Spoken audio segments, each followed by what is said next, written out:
Hello, hello, hello, and good evening, good afternoon. Dr. Demia here. Thank you so much for joining in. If you are watching live or if you're watching the replay, I appreciate you taking the time to just participate. So, hello, Dr. Demia here. As you know, some of you know me, some of you don't. If this is your first time engaging with any of my content, you will know that my passion is to empower school leaders, specifically urban school leaders who are dealing with marginalized communities, as I have done before and loved every minute of it. And I help urban school leaders lead with confidence, right? I help them lead stronger so they can live better. And the whole goal is to transform the instructional culture and help the leader feel affirmed in the work that they are doing. So I'm glad that you can be here. I like to engage in conversations that require us to be honest with ourselves and be introspective in the work that we are doing.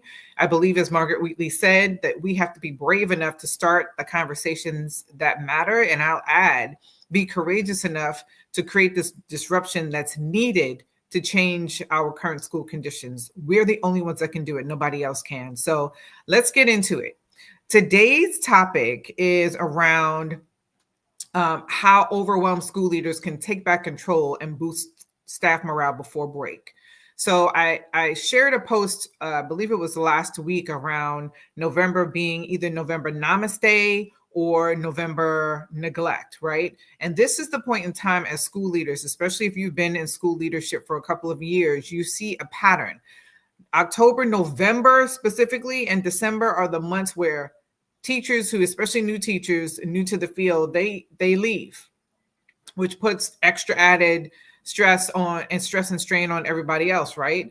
And so our goal as leaders is to ensure that our staff is getting what they need so that they feel supported and they can be successful in this work. Now, the conversation about some staff not really not like they should not be in front of children is another conversation. I'm not talking about those staff. I'm talking about the staff where you see the potential and you can actually coach them in the way that's needed so that they stay, right?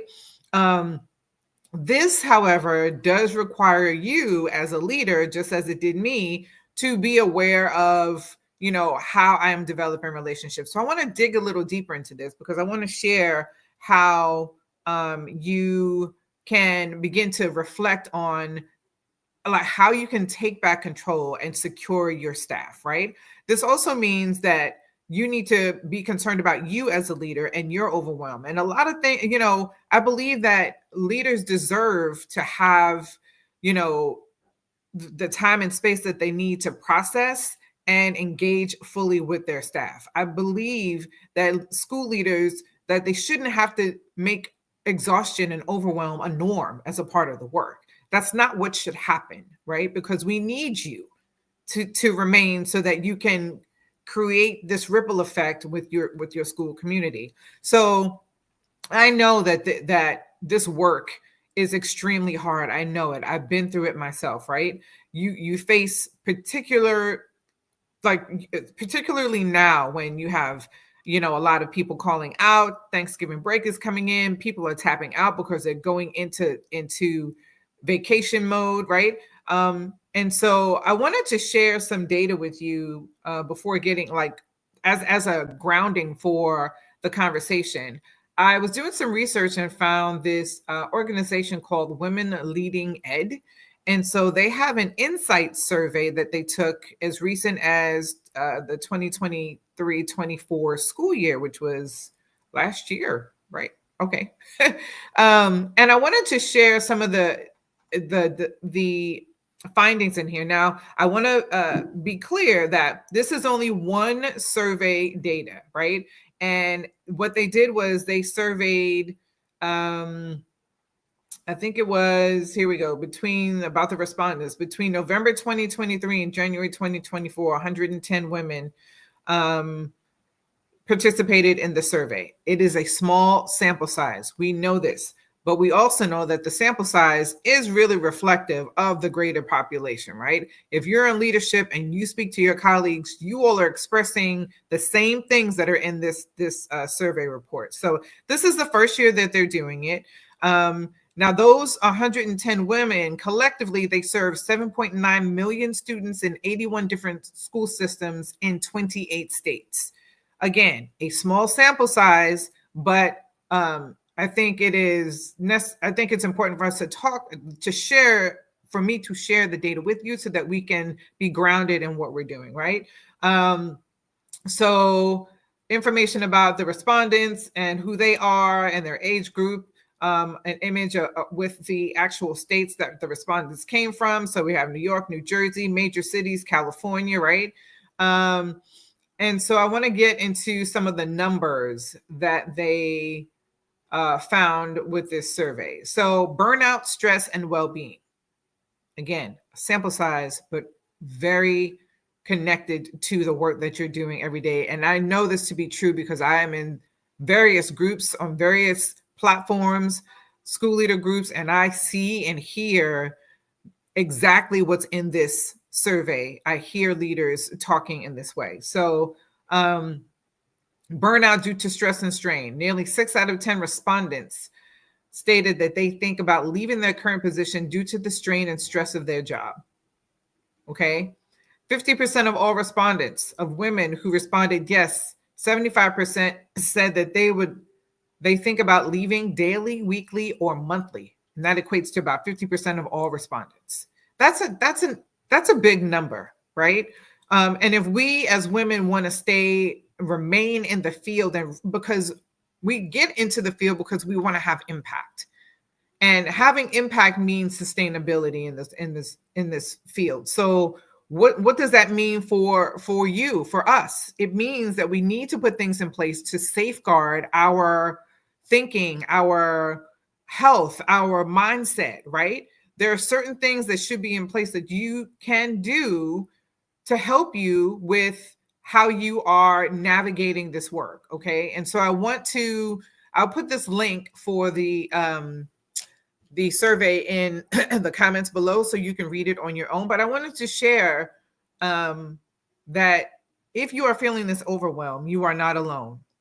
Okay. And that is the problem, that you and other women like you as a leader are feeling the weight and the overwhelm of the role of a school leader, right? Or a superintendent, but a woman in educational leadership in the public school system. We need you. And so let's talk this through a little bit, right? That you are facing this perfect storm. You have burnout, you have low morale, and the constant demands on your time don't stop. Okay. Again, November Namaste.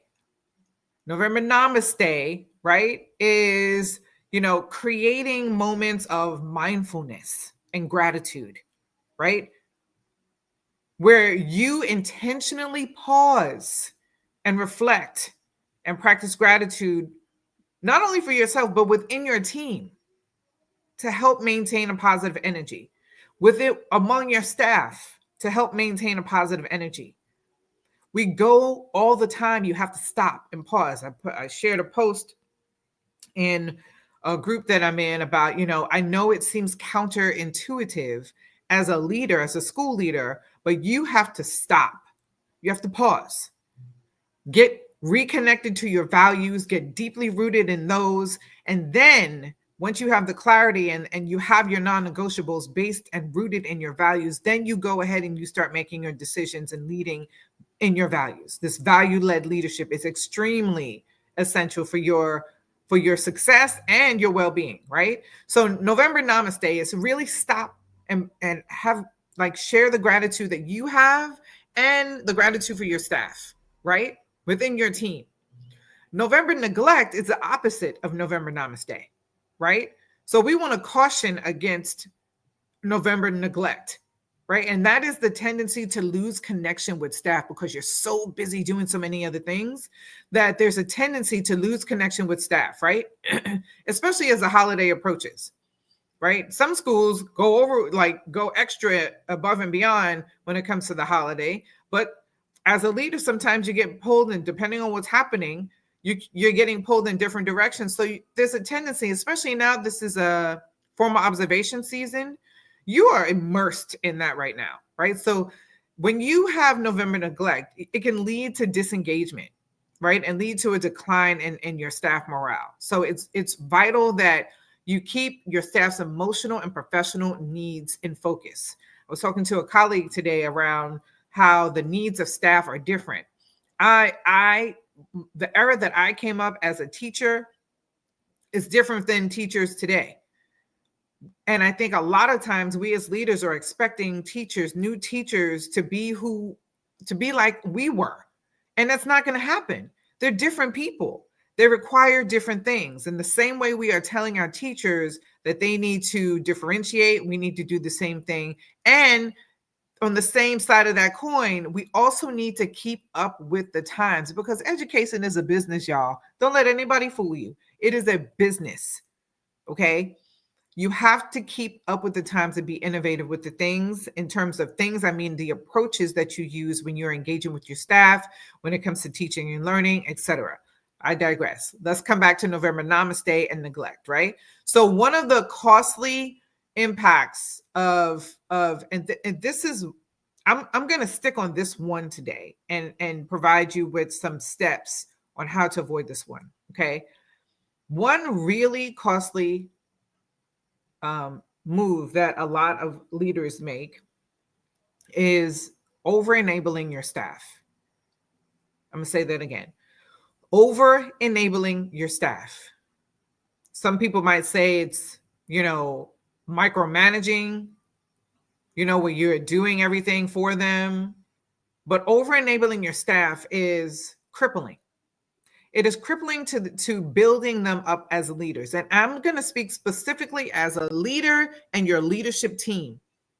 So your leadership team is looking to you to guide them and lead them along the journey of leadership. How do you groom a leader? And I know this because I've done it several times, right? Groomed people under me to become principals.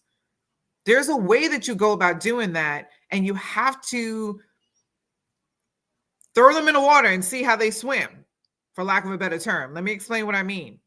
So when you over-enable your staff, the mistake in doing that is that you create a point of dependence so strong that when you are gone, you left the building, or you're unavailable, they don't know what to do. So they do nothing, right? It prevents critical thinking and problem solving when you are providing all of the answers for your leadership team.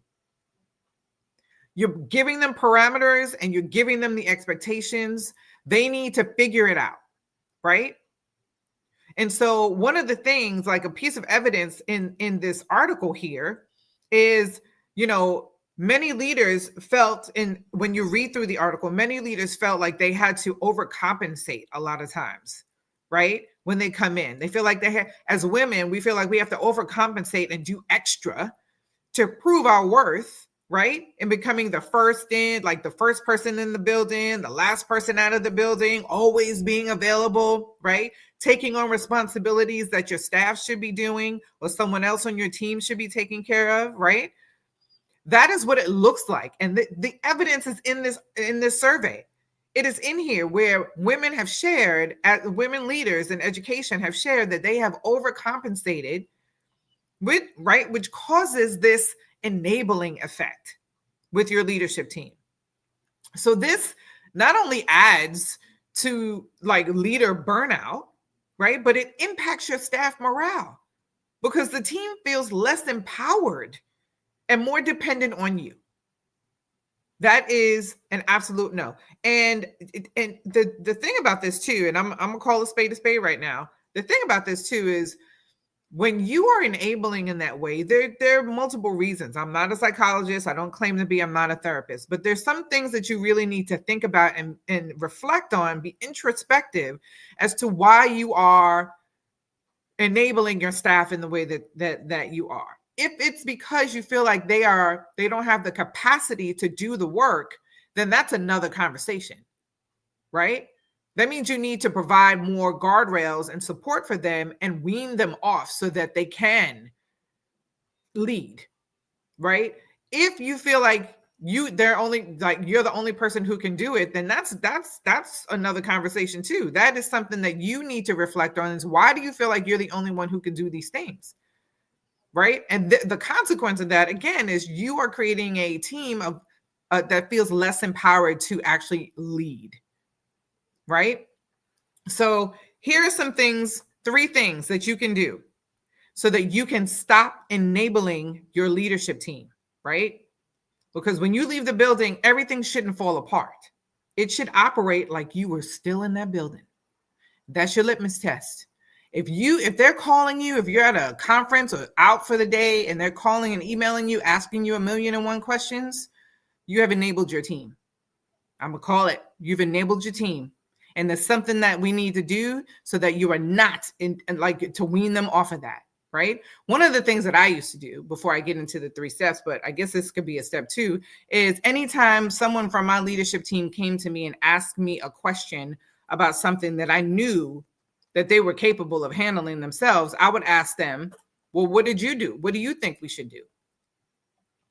I kept asking that question over and over again. Anytime a member of my team came, even if I didn't think they could handle it, I still want them to be the first person to critically think and problem solve any challenge that we had as a school.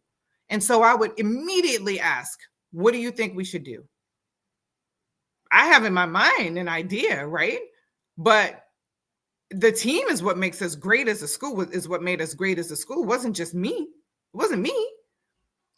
So asking them that question, what do you think we should do?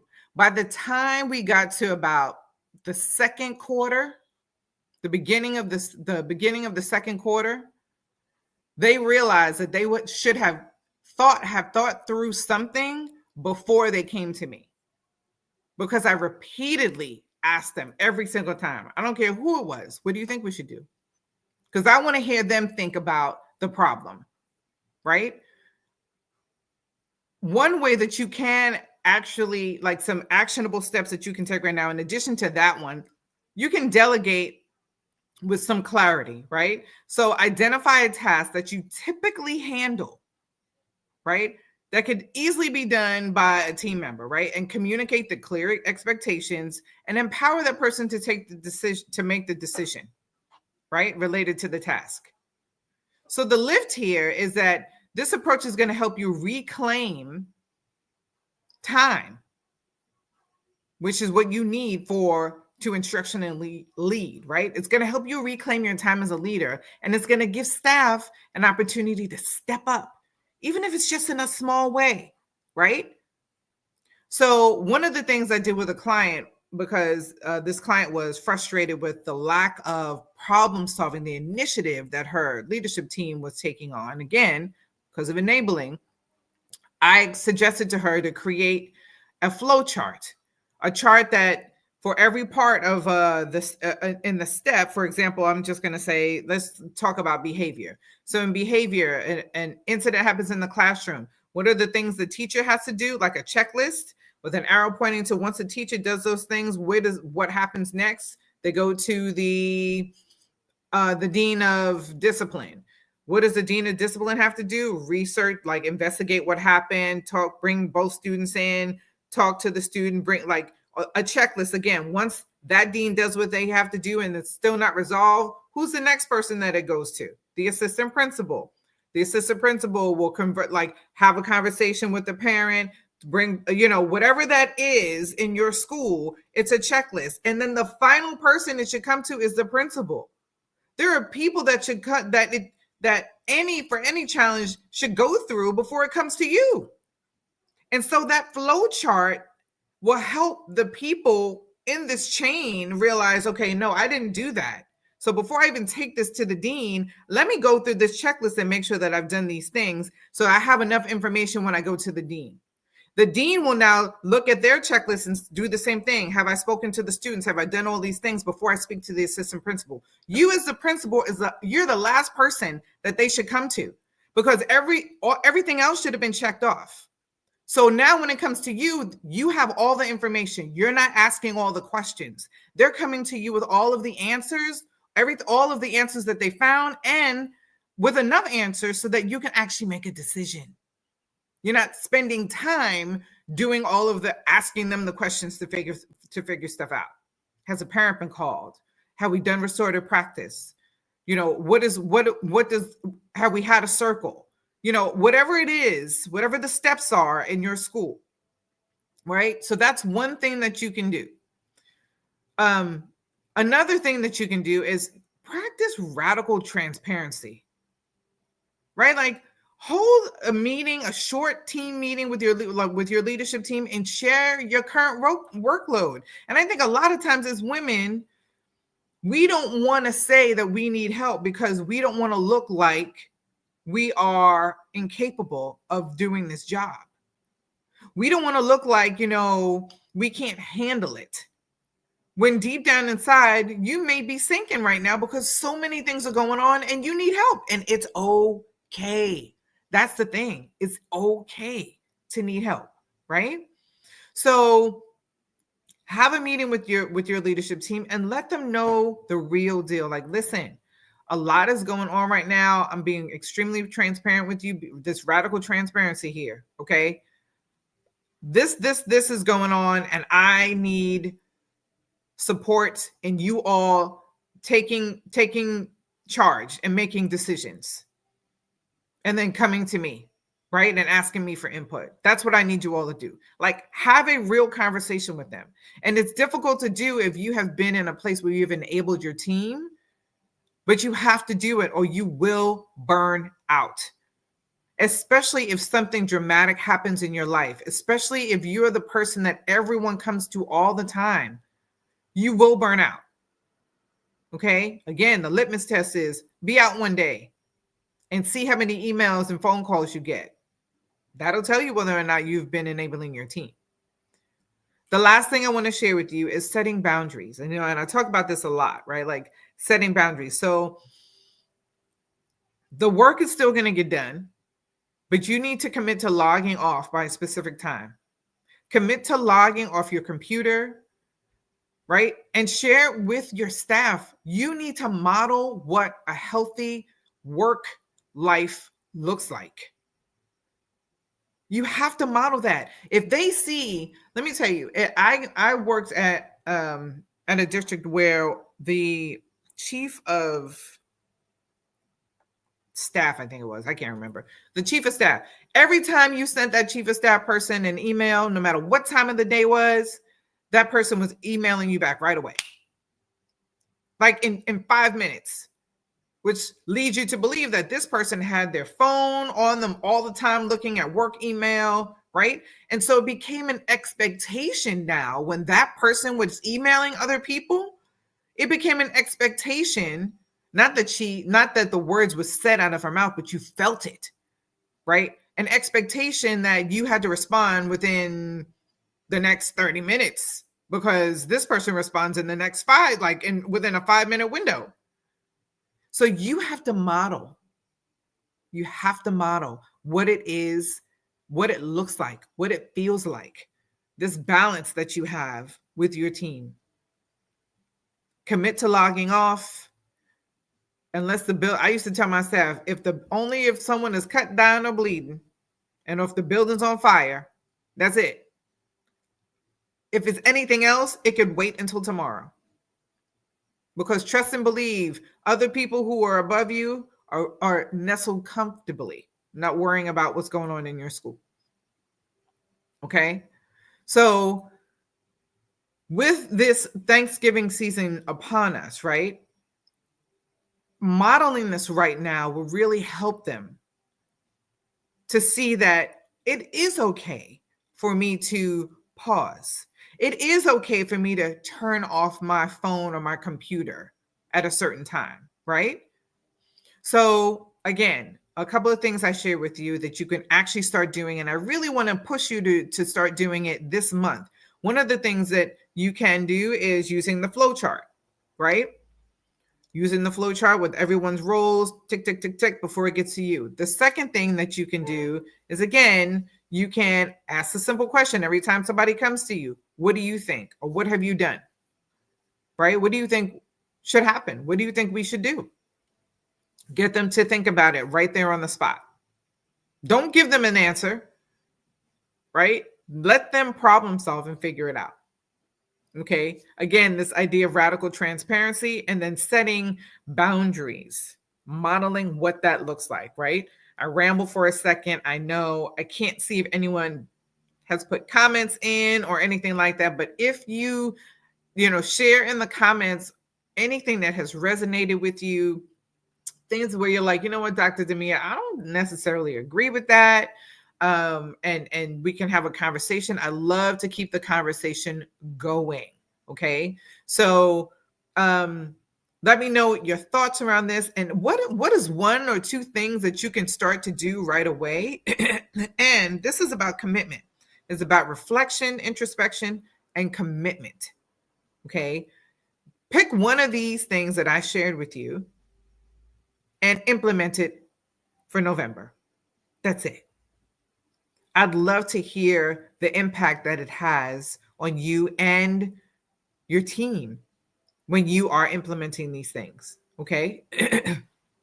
So, you reinforcing the importance, like when you reinforcing these things is really going to help you release the practice of over enabling. Okay. Because you cannot do it all. Your team has to be able to do that. And again, I'm going to say this again. Do this litmus test. Leave the building. Be out for one day, not even one whole day, a half day, and see if they call or email asking you questions about something.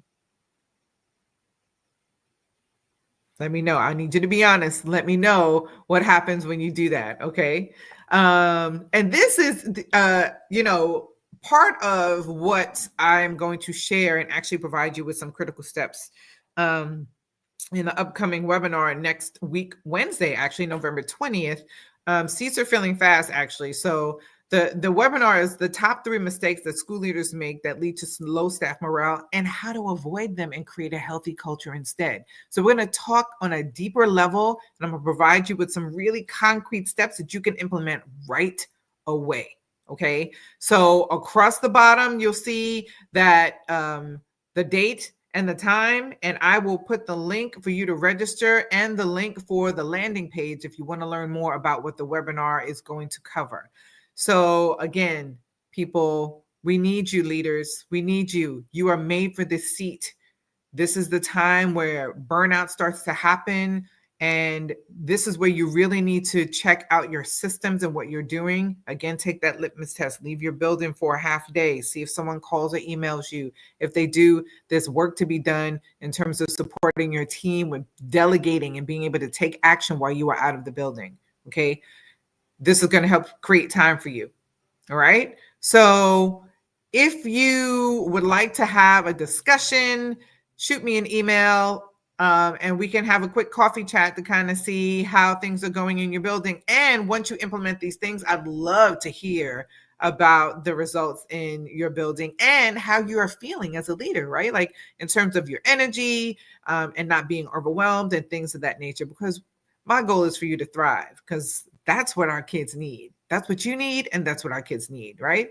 All right. So hoping this was helpful. I will put a couple of links in the comments. And I will see you next Monday. Have a fantastic evening.